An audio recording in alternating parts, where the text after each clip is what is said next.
हरि ओम।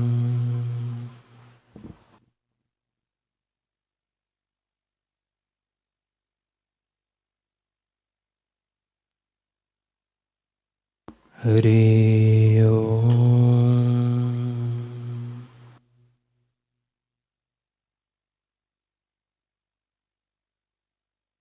हरि ओम।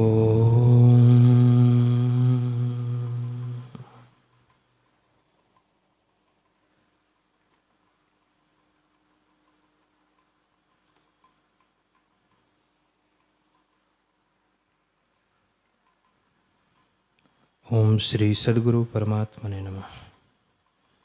श्री योग वशिष्ठ महारामायण।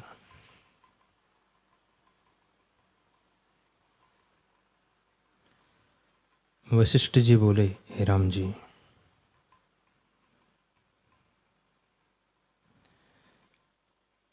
स्पंदन शक्ति का जब तक शिव से व्यतिरेक है तब तक वह जगत को रचती है। जहाँ यह है वहाँ जगत है, जगत से विलग नहीं रहती। जैसे जहाँ सूर्य की किरणें हैं वहाँ जलाभास होता है, किरण बिना जलाभास नहीं रहता। वैसे ही स्पंदन शक्ति जगत के बिना नहीं रहती।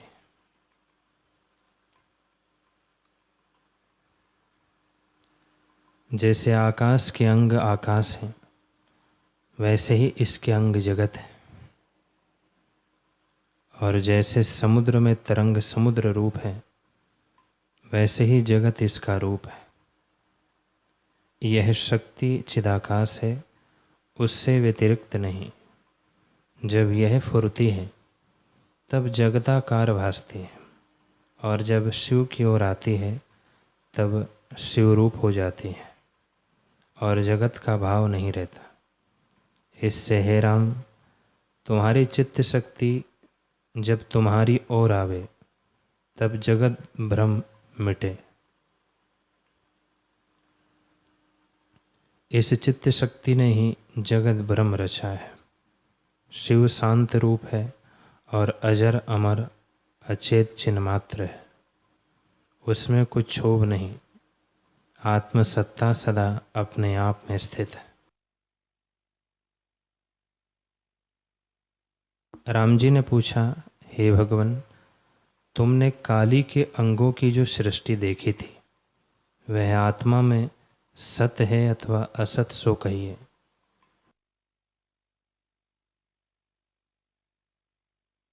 वशिष्ठ जी बोले, हे राम, यह काली देवी आत्मा की क्रिया शक्ति अर्थात स्फुरण शक्ति है।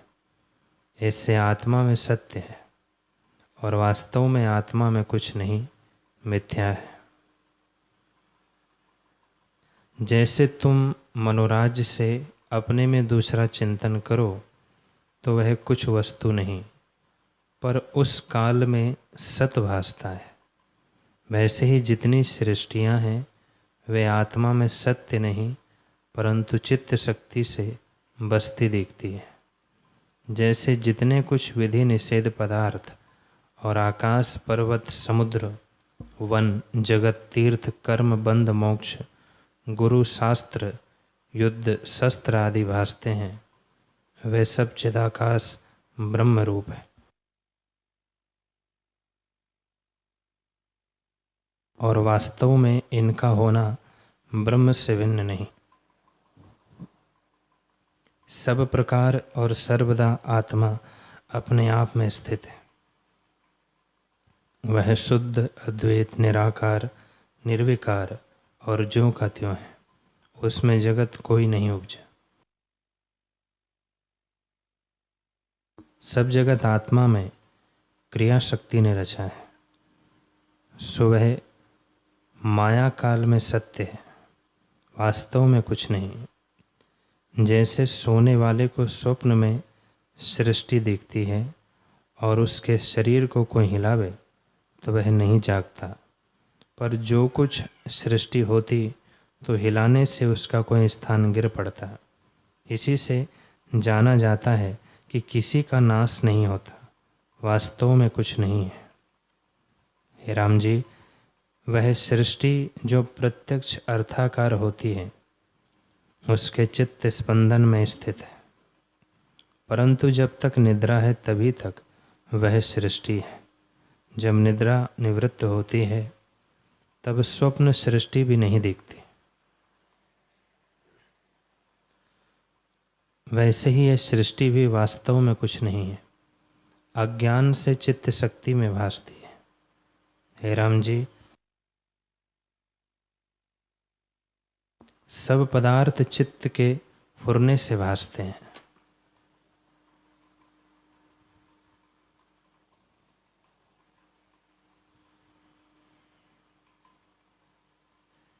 जिसका संकल्प शुद्ध होता है उसके मनोराज की सृष्टि यदि देश काल से प्रत्यक्ष होती है तो संकल्प रूप होती है।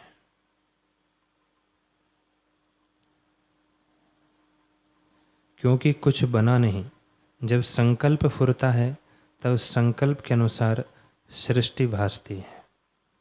इससे संकल्प रूप ही हुई, और जब उसकी सत्यता हृदय में होती है तब इसका अर्थ हृदय में अनुभव होता है।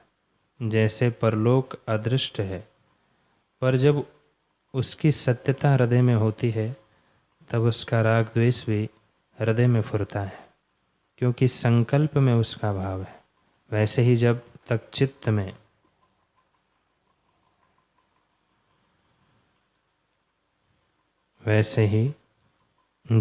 चित्त में स्पंदन फुरता है तब तक जगत है, और जब चित्त निस्पंदन होता है तब जगत की सत्यता नहीं भासती।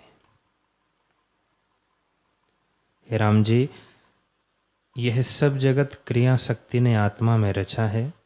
जब तक यह क्रिया शक्ति काली शिव से व्यतिरिक्त होती है तब तक नाना प्रकार के जगत रचती है और क्षोभ को प्राप्त होती है, और जब शिव की ओर आती है तब शांत रूप हो जाती है।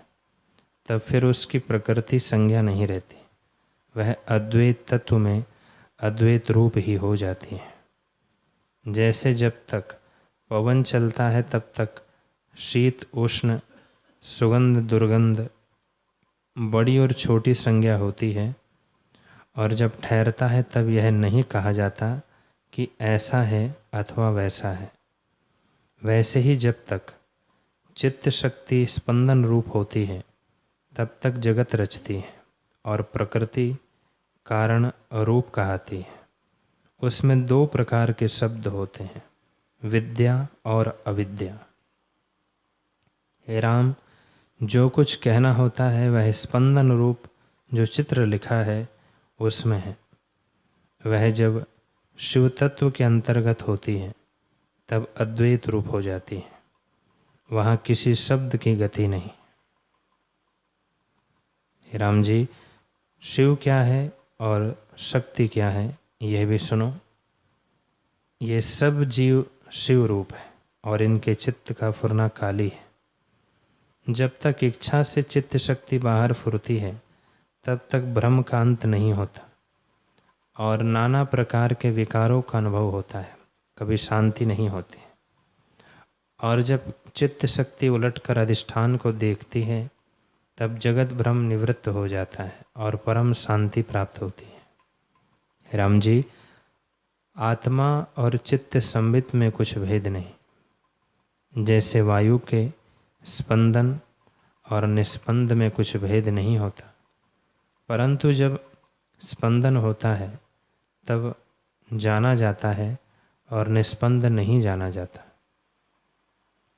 वैसे ही चित्त संबित जब फुरता है तब जाना जाता है और नहीं फुरता तब नहीं जाना जाता, और जानना और ना जानना दोनों नहीं रहते।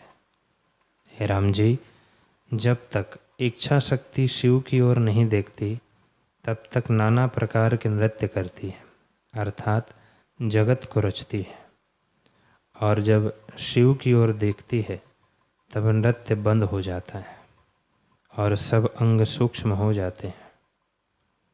हे राम जी, इस काली का आकार अपरिमित था, पर शिव की ओर देखने से सूक्ष्म हो गया।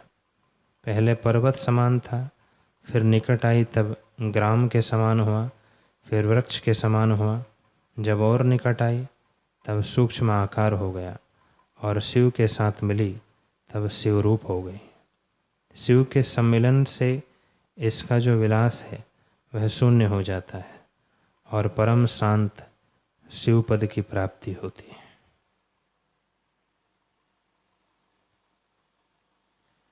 राम जी ने पूछा, हे मुनीश्वर, यह जो परमेश्वरी काली शक्ति है वह उसको मिलकर शांत कैसे हुई?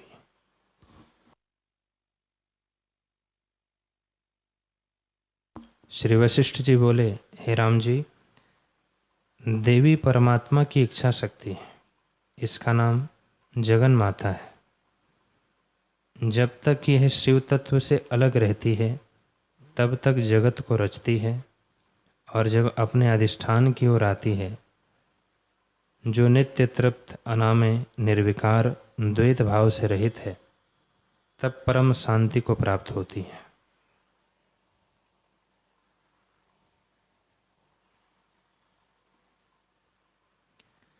तब इसकी प्रकृति संज्ञा जाती रहती है। जैसे नदी जब तक समुद्र को नहीं प्राप्त हुई तब तक दौड़ती और शब्द करती है, और जब समुद्र को मिली तब शब्द करना और दौड़ना नष्ट हो जाता है और नदी संज्ञा भी नहीं रहती।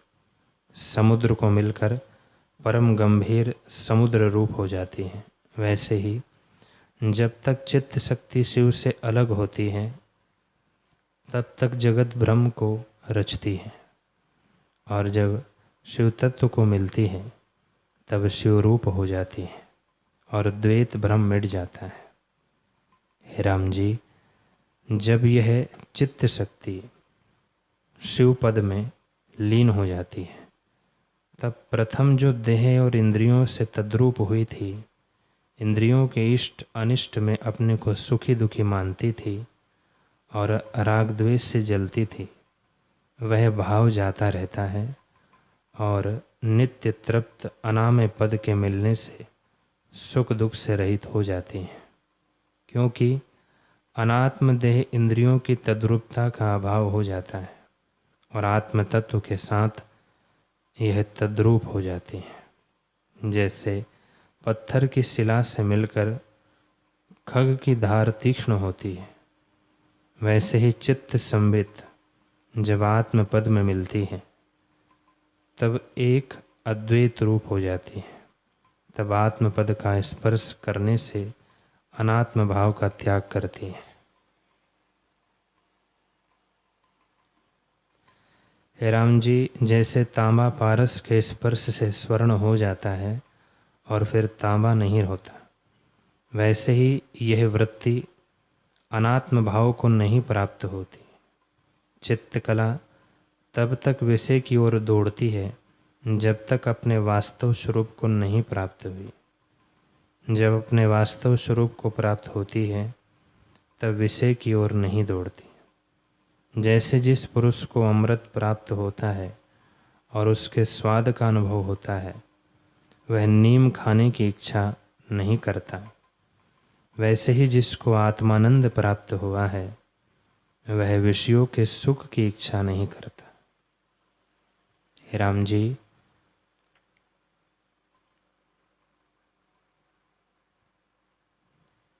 यह संसार भ्रम चित्त संबित में दृढ़ सत्य होकर स्थित है और संसार के सुख का त्याग नहीं कर सकता।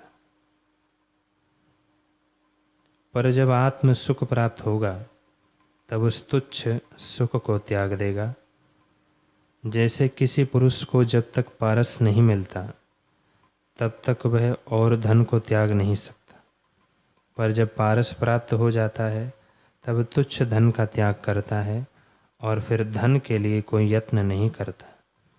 वैसे ही जब जीव को आत्मानंद प्राप्त होता है तब वह विषय के सुख का त्याग करता है, उसे पाने का यत्न नहीं करता। हे राम जी, भंवरा तब तक और स्थानों में घूमता है जब तक कमल की पंक्ति पर नहीं पहुंचता। पर जब उस पंक्ति पर पहुंचता है तब और स्थान को त्याग देता है। वैसे ही चित्त शक्ति जब आत्मपद में लीन होती है तब किसी पदार्थ की इच्छा नहीं करती, निर्विकल्प पद को प्राप्त होती है।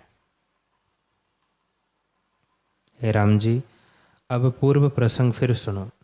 जब काली नृत्य करके निर्वाण हो गई तब शिव अकेला रह गया।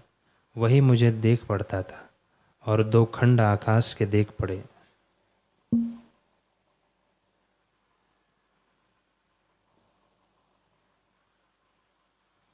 एक अधोभाग और दूसरा ऊर्ध्व भाग, और कुछ न देख पड़ता था।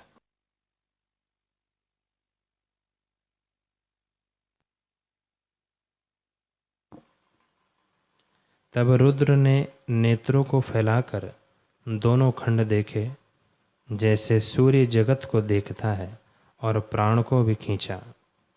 तब ऊर्ध्व और अध दोनों खंड इकट्ठे हो गए और ब्रह्मांड को अंतर्मुख कर लिया। एक शिव ही रह गया और कुछ न दिखता था। हे राम जी, जब एक क्षण व्यतीत हुआ तब रुद्र बड़े आकार को धारण कर ब्रह्मांड को भी लांघ गया और एक वृक्ष के समान हो गया। फिर अंगुष्ठ मात्र शरीर रखकर एक क्षण में सूक्ष्म अणु सा हो गया। फिर रेत के कण से भी सूक्ष्म हो गया। फिर नेत्रों से अदृश्य हो गया। तब दिव्य दृष्टि से मैं देखता रहा, फिर वह भी लुप्त हो गया। केवल चिदाकाश ही शेष रहा और दूसरी वस्तु कुछ न दिखी। जैसे वर्षा काल के मेघ शरत काल में नष्ट हो जाते हैं, वैसे ही वह रुद्र भी लुप्त हो गया। हे राम जी, उस काली में मुझको तीनों इकट्ठे दिखे। एक देवी ब्रह्मा की शक्ति, दूसरी काली शक्ति और तीसरी शिला। तब मैंने विचार किया कि वह स्वप्न गंधर्व नगर सा आश्चर्य था और कुछ नहीं। तब मैंने क्या देखा कि स्वर्ण की शिला ही पड़ी है। यह सृष्टि शिलाकोश में स्थित है। तब मैंने विचार किया कि यह सृष्टि शिलाकोश में है तो और सृष्टि भी होगी, क्योंकि सब वस्तु, सब प्रकार और सब स्थान पूर्ण है। इसलिए मैं उसमें भी सृष्टि देखने लगा और नाना प्रकार की सृष्टि देखी। जब मैं बोध दृष्टि से देखता तब सब ब्रह्म ही दिखता। संकल्प दृष्टि से आत्मरूपी आदर्श में अनंत सृष्टि देख पड़ती और चर्म दृष्टि से शिला ही दिखती।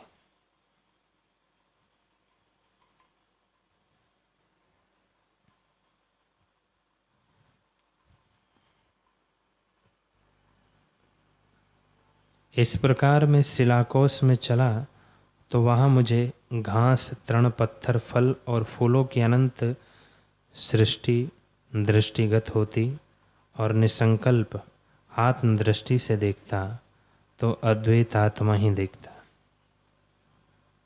हे राम जी, इस प्रकार मैंने अनंत सृष्टि देखी। कहीं ऐसी सृष्टि देखी कि ब्रह्मा उपजे हैं और रचना करने को समर्थ हुए हैं, रचना रचने को समर्थ हुए हैं। कहीं ब्रह्मा ने चंद्रमा सूर्य उपजाए हैं और मर्यादा स्थापित की है। कहीं संपूर्ण पृथ्वी आदि तत्व उपजाए हैं पर उसमें नहीं पड़े, प्राण उसमें नहीं पड़े हैं। कहीं समुद्र नहीं उपजे हैं। कहीं आचार सहित सृष्टि दिखी। कहीं चंद्रमा सूर्य नहीं उपजे और कहीं उपजे थे। कहीं चंद्रमा शिव से नहीं निकले। कहीं क्षीर समुद्र मथा नहीं गया और अमृत नहीं निकला। और लक्ष्मी, हाथी, घोड़ा, धनवंतरी, वेद भी नहीं निकले। कहीं विष और अमृत नहीं निकला। कहीं देवता मरते हैं। कहीं क्षीर समुद्र मथा गया है और उससे अमृत निकला है। कहीं प्रकाश नहीं होता। कहीं सदा प्रकाश ही रहता है। कहीं पृथ्वी पर पर्वतों के सिवा कुछ नहीं देख पड़ता। कहीं इंद्र के वज्र से पर्वतों के पंख कटे थे और कहीं वे पर्वत उड़ते थे। कहीं प्राणियों को जरा मृत्यु का भय नहीं होता था, कल्प पर्यंत ज्यों के त्यों रहते थे। कहीं प्रलय होता है, कहीं मेघ गरजते हैं, कहीं संपूर्ण जल ही जल भरा है, कहीं आकाश ही है और प्राणी कोई नहीं दिखता। कहीं देवताओं के युद्ध होते थे, कहीं देवताओं को दैत्य जीतते थे, कहीं दैत्यों को देवता जीतते थे। कहीं देवता और दैत्यों में परस्पर प्रतीति थी। कहीं बलि और इंद्र, रुद्र और वृतासुर का युद्ध होता था। कहीं मतु कैटभ दैत्य ब्रह्मा की कन्या से उत्पन्न होते थे। कहीं देखा सदा प्रसन्नता ही रहती है और लोग तीनों कालों की बातें जानते हैं। कहीं सदा शोकाकुल ही रहते हैं, कहीं सतयुग का समय है और दान पुण्य तप होते हैं, कहीं कलयुग का समय है और प्राणी पाप में लिप्त है। कहीं अर्ध युग बीता था, कहीं राम और रावण का युद्ध होता था, कहीं रावण का राम ने मर्दन किया था, कहीं राम का रावण ने मर्दन किया था। कहीं सुमेरु पर्वत तले है और पृथ्वी ऊपर है, कहीं शेषनाग पर पृथ्वी है और भूचाल से घूमती है। कहीं प्रलय काल का जल चढ़ा है और एक बालक वट के वृक्ष पर बैठा अपने अंगुष्ठ को चूसता है, वह विष्णु भगवान है। कहीं ब्रह्मा के कल्प की रात्रि है और महाशून्य अंधकार है। कहीं कौरव पांडवों की सहायता कृष्ण करते हैं, कहीं महाभारत का युद्ध होता है। दोनों ओर से कई अक्षौणी सेना निकली है और श्री कृष्ण जी पांडवों की सहायता करते हैं। कहीं एक सृष्टि का नाश होता है और दूसरी उसी में वैसी ही और उत्पन्न होती है, और वैसे कर्म, वैसा ही कुल, जाति और गोत्र होते हैं। कहीं उससे अर्ध भाग मिलता है, कहीं चतुर्थ भाग उसी का सा मिलता है, कहीं कहीं उससे विलक्षण है। हे राम जी, इस प्रकार मैंने अनंत सृष्टि देखी जो आत्म आदर्श में प्रतिबिंबित थी। जब मैं आत्मदृष्टि से देखता तब सब चिदाकाश ही दिखता, और जब संकल्प दृष्टि से देखता तब जगत भासित होता।